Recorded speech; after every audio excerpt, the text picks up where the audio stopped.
साथियों, कौन है हरिओम वाल्मीकि, जिसको लाठियों से पीट पीट कर मार दिया और जो कहने लगा राहुल गांधी बचाओ बचाओ। आखिर ये बरेली का हरिओम वाल्मीकि किस प्रकार से इन आतताइयों का शिकार बन जाता है और इसके ऊपर जो भीड़ है वो अट्टहास करती है और ये कहती है कि यहाँ पर राहुल नहीं, बाबा के लोग हैं। और कौन से बाबा के? योगी बाबा के। आज की ये जो चर्चा है साथियों, मैं हरिओम वाल्मीकि के स्मरण के लिए समर्पित करता हूँ।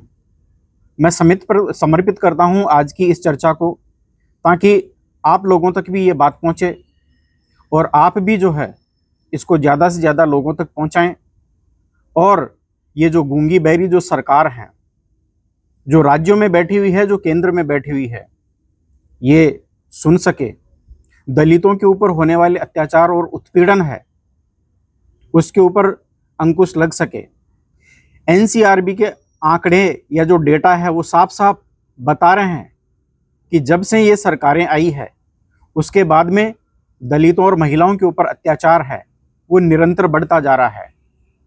मैं इसके कुछ डेटा है अगले वीडियो में वो भी मैं रखूंगा, लेकिन आज ये मैं एक तरह से जो है चिट्ठी के माध्यम से जो मैंने एक मार्मिक चिट्ठी तैयार की है, मैं आप लोगों के समक्ष इसको पढ़ना चाहता हूँ।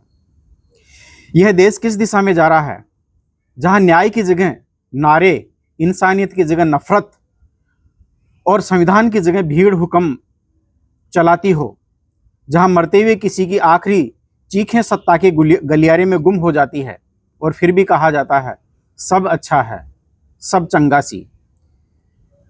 वे मरते हैं, चीखते हैं, दर्द में तड़पते हैं, लेकिन सत्ता की कालिख सब कुछ निगल जाती है।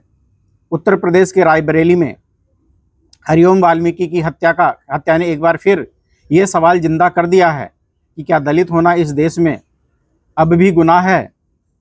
चोरी की अफवाह, बाबा के नाम पर इकट्ठी हुई भीड़ और लाठियों की बर्बरता और न्याय की लाचारी।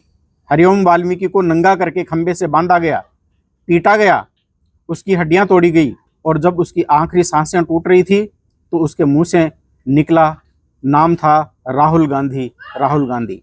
ये न कोई नारा था, न कोई राजनीतिक बयान, ये एक मासूम दलित की आखिरी उम्मीद थी कि शायद कोई सुने और न्याय दे। लेकिन जवाब आया हम बाबा वाले हैं, योगी वाले हैं। और फिर गूंजी भीड़ की हंसी, गरजी लाठियां और भुस गई एक जिंदगी। यही आज का नया भारत, यही है आज का नया भारत, जहां बाबा का नाम अब न्याय का प्रतीक नहीं बल्कि अत्याचार का लाइसेंस बन चुका है। जहां भगत सिंह, चंद्रशेखर आजाद, सुभाष चंद्र बोस, बाबा साहब डॉक्टर अंबेडकर आदि का नाम लेने पर गालियां और लाठियां मिलती है, जहां दलित इंसान नहीं शक का पुतला है। ड्रोन से फैली एक अफवाह ने हरिओम वाल्मीकि की जान ले ली और सत्ता खामोश है। 2024 तक के आंकड़े कहते हैं कि दलितों के खिलाफ हिंसा में 25% की बढ़ोतरी हुई है। महिलाओं के खिलाफ अपराधों में 30% तक का उछाल आया है। लेकिन सत्ता के प्रचार तंत्र में, मीडिया की चमक में ये सच्चाई दबा दी जाती है। हरिओम वाल्मीकि कोई अकेली कहानी नहीं है।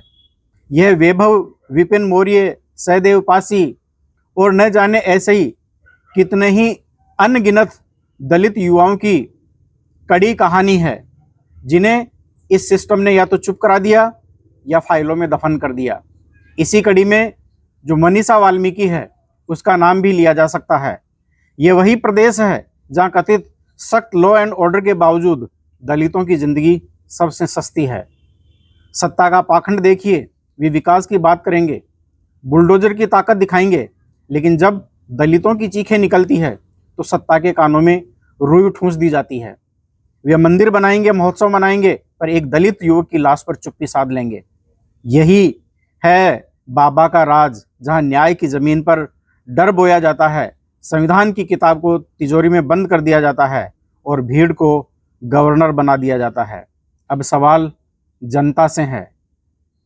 क्या हम ऐसे ही विकास पर तालियां बजाते रहेंगे या फिर तंत्र से सवाल पूछेंगे जिसने इंसानियत को भीड़ के पैरों तले कुचल दिया है? न्याय की मांग केवल हरिओम के लिए ही नहीं, हर उस एक दलित, हर उस एक कमजोर के लिए है, हर उस एक व्यक्ति के लिए जो इस संविधान और इस देश में आस्था रखता है, जिसे इस व्यवस्था ने चीखने तक का हक नहीं दिया। समय आ गया है, भीड़ तंत्र नहीं, संविधान का राज है वो स्थापित होना चाहिए। समय आ गया है सत्ता से सवाल पूछने का। कहाँ है तुम्हारा न्याय और कहाँ है तुम्हारी इंसानियत? साथियों, ये एक जो एक चिट्ठी है, ये एक छोटा सा लेख है, ये मैंने हरिओम वाल्मीकि को समर्पित किया है। आपसे मैं गुजारिश करता हूँ कि इसको ज़्यादा से ज़्यादा शेयर करो। सरकार के कानों तक और सत्ता के गलियारों तक ये आवाज़ पहुँचनी चाहिए और अन्याय के खिलाफ आवाज़ है वो मुखर होकर उठनी चाहिए। मैं ज़्यादा कुछ नहीं कहूँगा। यदि आपको लगता है कि ये चैनल आपकी आवाज़ बन रहा है तो आप मुझसे जुड़ें और इस चैनल को भी सब्सक्राइब करें। बहुत बहुत धन्यवाद।